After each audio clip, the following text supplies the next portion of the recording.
आज की कहानी एक बड़ी ही रोचक कहानी है और शिक्षाप्रद है। एक गरीब ब्राह्मण और एक सेठ के दान की कहानी है। तो सेठ व ब्राह्मण के दान में क्या अंतर था, सुनिए।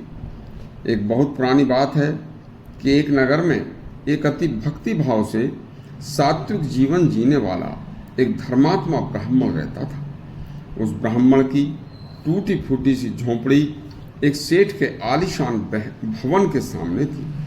ब्राह्मण अपनी आजीविका परिवार के पालन पोषण के खर्च के लिए प्रतिदिन कुछ टोपियां सील कर जो पैसे कमाता था, उन पैसों में से घर की ज़रूरत का समस्त सामान लाकर प्रतिदिन एक पैसा कभी बुरे वक्त के लिए तक रख लेता था और एक पैसा किसी गरीब आदमी को, कमज़ोर को रोज़ाना दान कर देता था। इस तरह वह अपनी थोड़ी सी कमाई में भी पूरे परिवार के साथ अति प्रसन्नता से रहता था।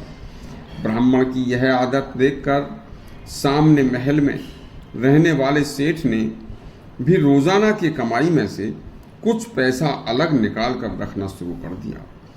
तब एक दिन सेठ ब्राह्मण के पास जाकर बोला, पंडित जी, मैंने भी आपको देखकर प्रतिदिन रोजाना की कमाई से कुछ पैसा अलग रखना शुरू कर दिया था। अब इस पैसे का क्या करूं? तो ब्राह्मण बोला, भैया, दीन दुखियों व गरीबों में बांट दो। सेठ ने यह धन एक गरीब दुर्बल व्यक्ति को दे दिया।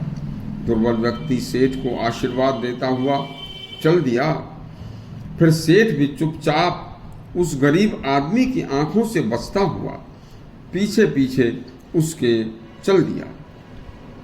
और फिर सेठ चुपचाप जब उस गरीब आदमी की आंखों से बचता हुआ उसके पीछे पीछे जा रहा था, तो देखूं तो कि ये इस धन को कहाँ खर्च करेगा, तो देखता क्या है कि उस गरीब आदमी ने उस पैसे से गलत व बुरी बुरी चीज़ें खरीदनी शुरू कर दी। ऐसा देखकर सेठ को बड़ी गिलानी हुई। तो सेठ ने यह सारी बात ब्राह्मण को आकर बताई। तो ब्राह्मण ने अपनी कमाई के पैसों में से 2 पैसे उस सेठ को दिए और कहा कि कल यह 2 पैसे किसी अन्य दूसरे गरीब को दे देना, और पैसे देकर कल को भी इसी तरह से उसके पीछे पीछे जाकर देखना कि सेठ ने बस वे 2 पैसे एक भिक्षा मांग रहे एक भिखारी को दे दिए और स्वयं उस भिखारी की नज़र से बचता हुआ धीरे धीरे उसके पीछे पीछे चल दिया। तो उसने क्या देखा कि भिखारी सीधा एक परचून की दुकान पर गया और उसने 1 पैसे के भुने चने लिए और 1 पैसे का गुड़ खरीदा और धीरे धीरे बुदबुदाता हुआ चल दिया कि भगवान तेरा भला करे, अब कई दिन के भोजन का इंतजाम हो गया है।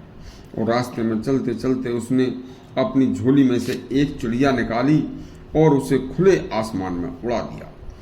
यह देखकर सेठ उस भिखारी का रास्ता रोक कर बोला कि यह चिड़िया तुमने कहाँ से ली थी और यह क्यों छोड़ दी? भिखारी बोला, सेठ जी, मैं आज बहुत भूखा था। यदि आज मुझे 2 पैसे न मिलते जिनसे मैंने भुने चने और गुड़ खरीदा है, तो मैं इस चिड़िया को भून कर खाता।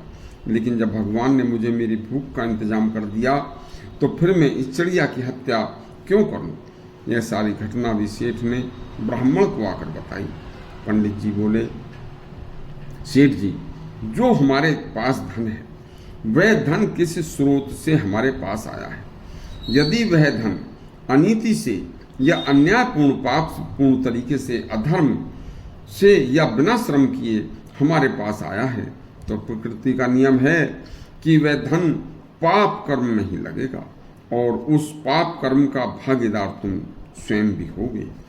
देखिए, जो तुमने पहले उस भिखारी को धन दिया था, उस धन में कुछ ना कुछ अनुचित धन अवश्य था।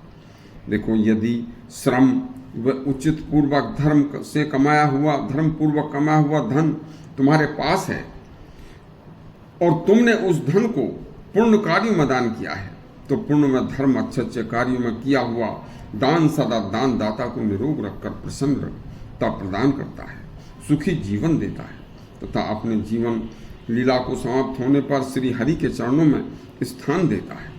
इस तरह से इस कथा का आशय ये है कि सदा परिश्रम में धर्म पूर्वक सत्यता से धन कमाओ और फिर उसमें से दान करो और सुखी जीवन जियो। यदि आपको यह हमारा प्रसंग अच्छा लगा हो तो हमारा चैनल सब्सक्राइब करें और घंटी दबाएं। धन्यवाद।